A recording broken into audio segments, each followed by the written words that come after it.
नमस्ते दोस्तों। आज की कहानी है एक विद्वान मुनि की, जिनकी विद्या में अद्भुत शक्ति है, और एक नन्ही सी गिलहरी की, जिसका जीवन मुनि के आश्रम में एक अनोखा मोड़ लेता है। आइए धीरे धीरे इस कथा की दुनिया में प्रवेश करें। एक समय की बात है, एक जंगल में एक साधु मुनि रहते थे। वह बहुत तप किया करते थे, इसलिए उन्हें अच्छी विद्या प्राप्त हो गई थी। एक दिन जब वह ध्यान लगा रहे थे, तो उनके हाथ में ऊपर से अचानक से एक गिलहरी गिरी। वो गिलहरी बिल्कुल खून में लथपथ थी, क्योंकि वो ऊपर चील के पंजों से बचकर उनके हाथ में गिरी थी।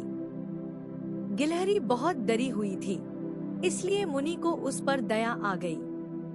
मुनि के मन में विचार आया कि वो गिलहरी को अपनी शक्ति से लड़की बनाकर उसे अपनी बेटी बना लेते हैं।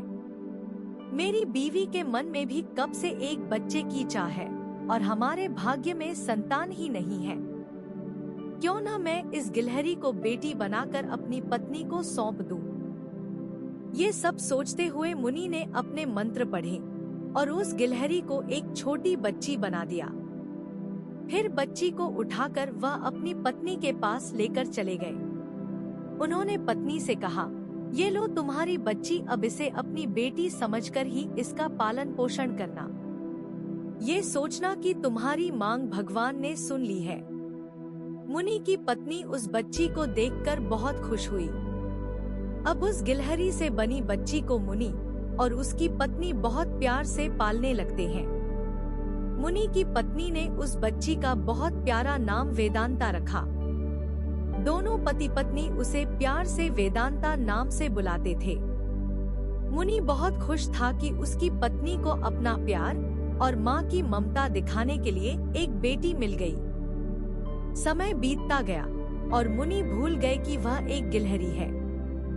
बच्ची वेदांता को मुनि ने बहुत अच्छी शिक्षा दिलाई। इसके साथ वेदांता पूरी 16 साल की हो गई थी। लेकिन अब मुनि की पत्नी को वेदांता के विवाह की चिंता होने लगी। उन्होंने मुनि से भी ये बात कही, और उसके बाद मुनि को भी लगने लगा कि सच में वेदांता शादी के लायक हो गई है।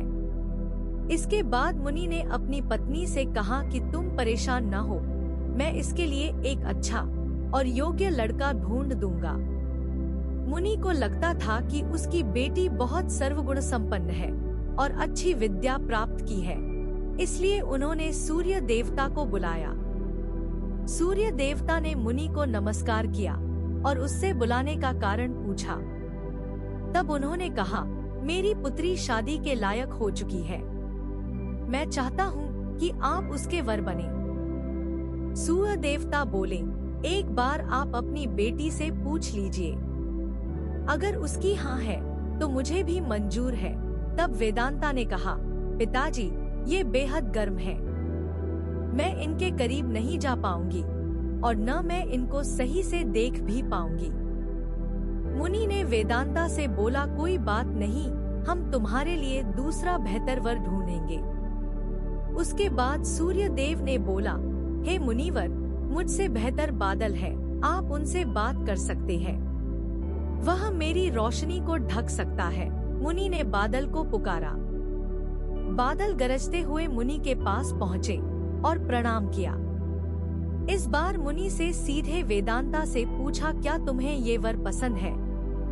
वेदांता ने जवाब में कहा, पिताजी, मैं बहुत गोरी हूँ और ये काले हैं, हम एक दूसरे के साथ अच्छे नहीं लगेंगे। उसके बाद बादल ने मुनि से कहा, आप वायु देव से पूछ सकते हैं, उनमें मुझे भी इधर से उधर उड़ाने की शक्ति है। पवन देव जब आए तब मुनि ने फिर बेटी से पूछा, क्या तुम्हें वायु देव पसंद है? वेदांता बोली, पिताजी, यह तो इधर उधर उड़ते रहते हैं, मैं इनके साथ घर कैसे बसाऊंगी? एक बार फिर मुनि ने पवन देव से पूछा, मुझे अपनी बेटी के लिए अच्छे वर की जरूरत है, आप बता सकते हैं कि आपसे बेहतर कौन है? पवन देव ने कहा, हे मुनिवर, आप पर्वत से बात कर सकते हैं, वह मेरा रास्ता रोक सकता है और मुझसे बेहतर है। मुनि ने पर्वत को पुकारा, लेकिन पर्वत को देखने के बाद वेदांता ने कहा, ये तो पत्थर हैं, इनका दिल भी पत्थर का होगा। मैं इनसे शादी नहीं कर सकती हूँ। मुनि ने अपने हाथों को जोड़कर पर्वत देवता से पूछा, आपसे बेहतर कौन है? पर्वत देव ने जवाब दिया, मुनिवर, चूहा मुझ में छेद कर सकता है, इसी वजह से वो मुझसे बेहतर है। इसके बाद पर्वत देव के कान से चूहा नीचे कूद पड़ा। वेदांता ने जैसे ही चूहे को देखा, वह बहुत खुश हो गई। उसने बोला, पिताजी, मैं इनसे विवाह करूंगी। मुझे ये बहुत पसंद है, इनकी पूंछ, कान बहुत सुंदर है। तभी मुनि को याद आ गया कि सालों पहले उन्होंने एक गिलहरी को अपनी शक्ति से लड़की बनाया था, लेकिन उनकी बेटी अंदर से आज भी गिलहरी थी। उसके बाद मुनि ने वेदांता को गिलहरी बना दिया और उसकी और चूहे की शादी करवा दी। शादी के बाद चूहा और गिलहरी खुशी से रहने लगे। इस कहानी से यह सीख मिलती है कि व्यक्ति बाहर से कितना ही बदल जाए, लेकिन अंदर से उसका मूल स्वभाव नहीं बदलता।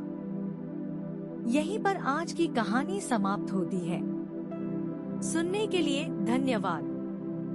अब अपने मन को शांत होने दें और गहरी, सुकून भरी नींद में धीरे धीरे खो जाए। शुभ रात्रि।